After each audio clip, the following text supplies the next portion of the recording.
ಚಿತ್ರದುರ್ಗದ ರೇಣುಕಾಸ್ವಾಮಿ ಕೊಲೆ ಪ್ರಕರಣಕ್ಕೆ ಸಂಬಂಧಪಟ್ಟಂತೆ ಇಂದು A1 ಆರೋಪಿ ಪವಿತ್ರ ಗೌಡ ಬೇಲ್ ಅರ್ಜಿ ವಿಚಾರಣೆ ನಡೆಯುತ್ತೆ.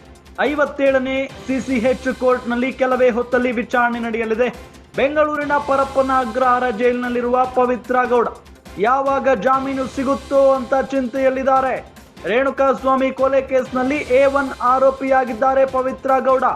ಚಾರ್ಜ್ ಶೀಟ್ ಬೆನ್ನಲ್ಲೇ ಜಾಮೀನಿಗಾಗಿ ಅರ್ಜಿಯನ್ನ ಸಲ್ಲಿಸಿದ್ರು. ಆಕ್ಷೇಪಣೆ ಸಲ್ಲಿಸಲು ಕಾಲಾವಕಾಶವನ್ನ ಕೋರಿದ್ರು SPP ಪ್ರಸನ್ನ ಕುಮಾರ್. ಕಾಲಾವಕಾಶ ನೀಡಿ ಬೇಲ್ ಅರ್ಜಿ ವಿಚಾರಣೆ ಮುಂದೂಡಲಾಗಿತ್ತು. ಇವತ್ತು ಮತ್ತೆ ಪವಿತ್ರ ಬೇಲ್ ಅರ್ಜಿ ವಿಚಾರಣೆಯನ್ನ ನಡೆಸಲಿದೆ ಕೋರ್ಟ್. ಈಗಾಗಲೇ ರೇಣುಕಾಸ್ವಾಮಿ ಕೊಲೆ ಕೇಸ್ನಲ್ಲಿ 3 ಜಾಮೀನು ಸಿಕ್ಕಿದೆ. ಅದೇ ಒಂದು ಹುರುಪಿನಲ್ಲಿ ಉತ್ಸಾಹದಲ್ಲಿ ಇವರು ಕೂಡ ಇದ್ದಾರೆ.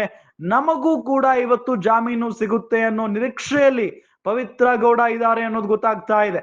ಚಿತ್ರದುರ್ಗದ ರೇಣುಕಾಸ್ವಾಮಿ ಕೊಲೆ ಪ್ರಕರಣಕ್ಕೆ ಸಂಬಂಧಪಟ್ಟಂತೆ A1 ಆರೋಪಿ ಆಗಿರುವಂತ ಪವಿತ್ರ ಗೌಡ ಬೇಲ್ ಅರ್ಜಿ ವಿಚಾರಣೆ ಇವತ್ತು ನಡೆಯುತ್ತೆ. 57ನೇ CCH ಕೋರ್ಟ್ನಲ್ಲಿ ಕೆಲವೇ ಹೊತ್ತಿನಲ್ಲಿ ವಿಚಾರಣೆ ನಡೆಯುತ್ತೆ. ಬೆಂಗಳೂರಿನ ಪರಪ್ಪನ ಅಗ್ರಹಾರದಲ್ಲಿದ್ದಾರೆ ಪವಿತ್ರ ಗೌಡ. ಯಾವಾಗ ಜಾಮೀನು ಸಿಗುತ್ತೋ ಅನ್ನೋ ಚಿಂತೆಯಲ್ಲಿದ್ದಾರೆ. ಈಗ ರೇಣುಕಾಸ್ವಾಮಿ ಕೊಲೆ ಕೇಸ್ನಲ್ಲಿ A1 ಆರೋಪಿಯವರು ಚಾರ್ಜ್ ಶೀಟ್ ಬೆನ್ನಲ್ಲೇ ಜಾಮೀನಿಗಾಗಿ ಅರ್ಜಿಯನ್ನ ಸಲ್ಲಿಸಿದ್ರು ಪವಿತ್ರ ಗೌಡ. ಆಕ್ಷೇಪಣೆ ಸಲ್ಲಿಸಲು ಕಾಲಾವಕಾಶವನ್ನ ಕೋರಿದ್ರು SPP ಪ್ರಸನ್ನ ಕುಮಾರ್. ಹಾಗಾಗಿ ಕಾಲಾವಕಾಶ ನೀಡಿ ಬೇಲ್ ಅರ್ಜಿ ವಿಚಾರಣೆಯನ್ನ ಮುಂದೂಡಿದ್ರು ನ್ಯಾಯಾಧೀಶರು.